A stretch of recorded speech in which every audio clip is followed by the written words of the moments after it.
So in order to do that, you have to decrease beef and dairy, eating beef and dairy. Or shifting from the higher fat, if you will, to the super lean. For example, 80% lean ground chuck has 24 fat grams, with a high percentage of that being saturated fat.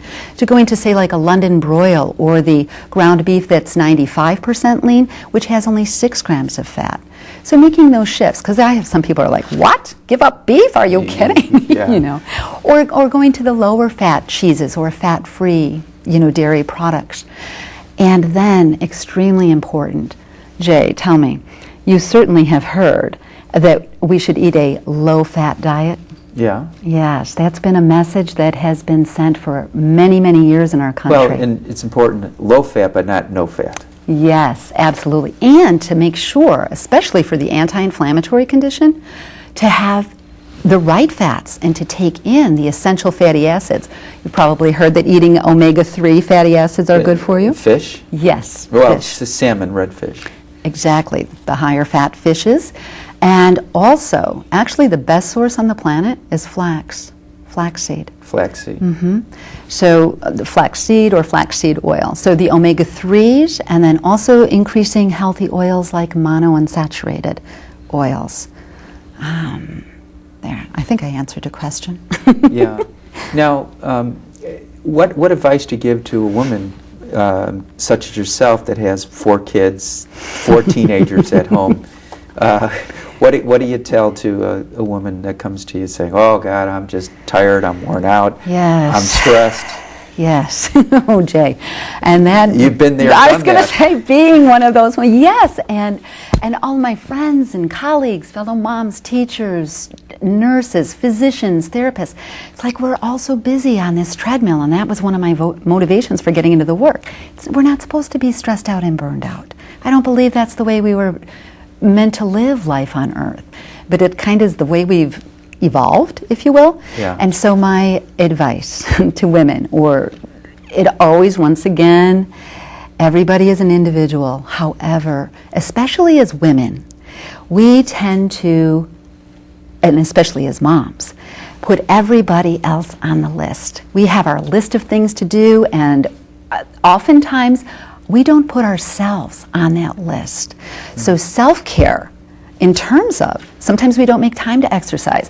It's a rare woman who gets enough sleep, quite frankly. Mm-hmm. Especially a mom who's juggling kids and work and all of these responsibilities. So primary. And carpools. Yeah, my goodness, yes, the constant carpool shuffling. Well, and it's stressful. Yeah. Do you have any tips for moms and dads to manage stress while they...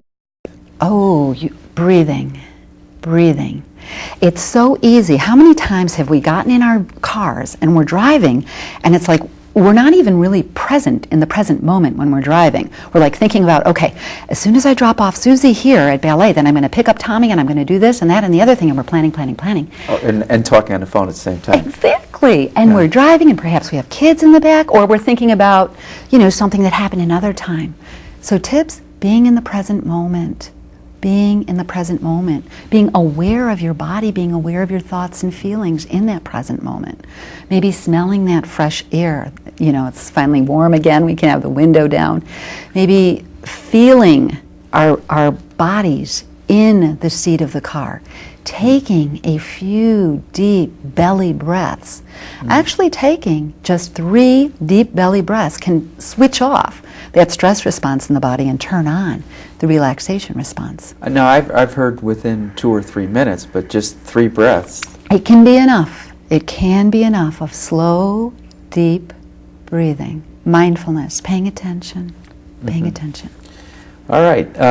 Describe the 3 distinct eras or philosophical paradigms that guide the delivery of healthcare services in the United States. Era 1, Era 2, and Era 3. Era 1 I've already touched on, and that's the typical biomedical model that guides Western medicine.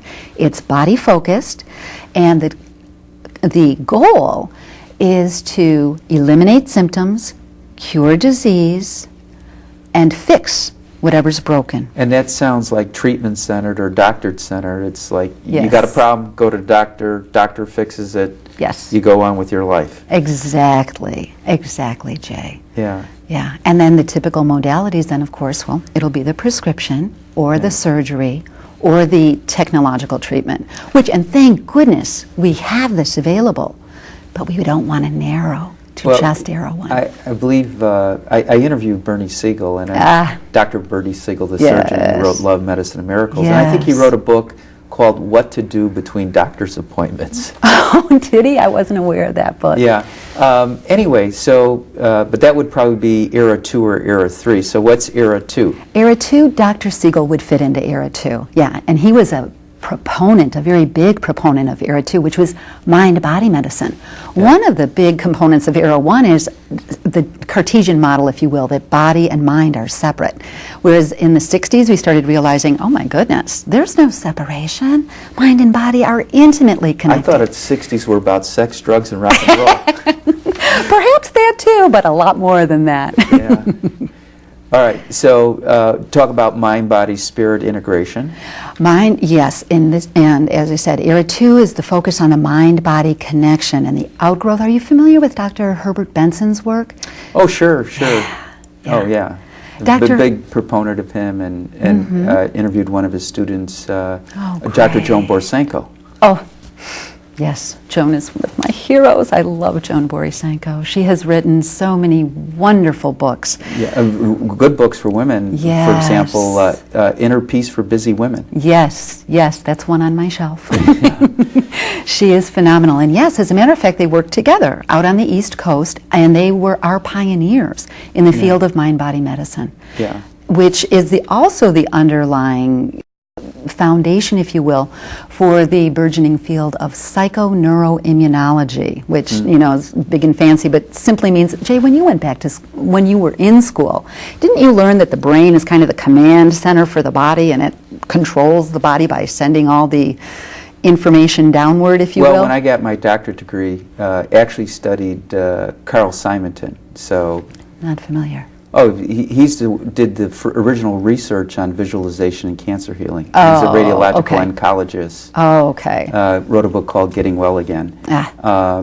So he was like at the forefront of Absolutely. psychoneuroimmunology. So we know with psychoneuroimmunology that it's not just a command center in the brain, but there is a multi-directional communication between cells and a orchestration between the immune system, the nervous system, and the endocrine system.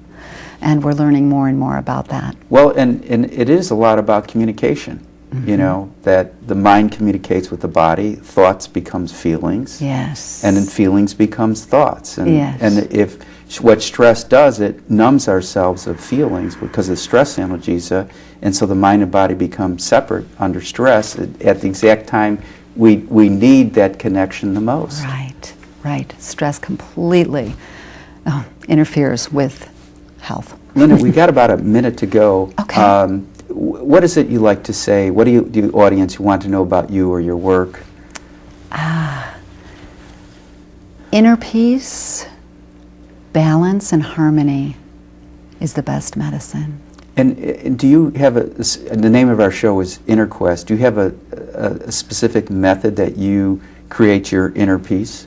I practice yoga and meditation daily. And again, the idea of mindfulness, if you're familiar with Jon Kabat-Zinn's work. Interviewed him too. Oh, then you know exactly what bringing that concept of mindfulness to the present moment. Meditation doesn't just happen on the mat. Meditation is a way of life. Yeah, well, and Jon Kabat-Zinn has been at it for over 40 years, and I couldn't believe it. You know, he was in his 60s, and that, you know, I drove him around, so I got to spend some time. I just couldn't believe his energy and his vitality. And I think that's what we're all looking for. Absolutely. And it's possible. It is possible, Jay. All right. Thank you so much, Linda. Thank you. For more information about Linda Kramer, the Inner Quest talk show, the Infinity Foundation, stay tuned to the credits at the end. Until next time, we wish you good health, good spirits, and good fortune. Thank you so much. Thank you, Jay. Other programs, please visit our website, infinityfoundation.org, or call us at 847-831-8828.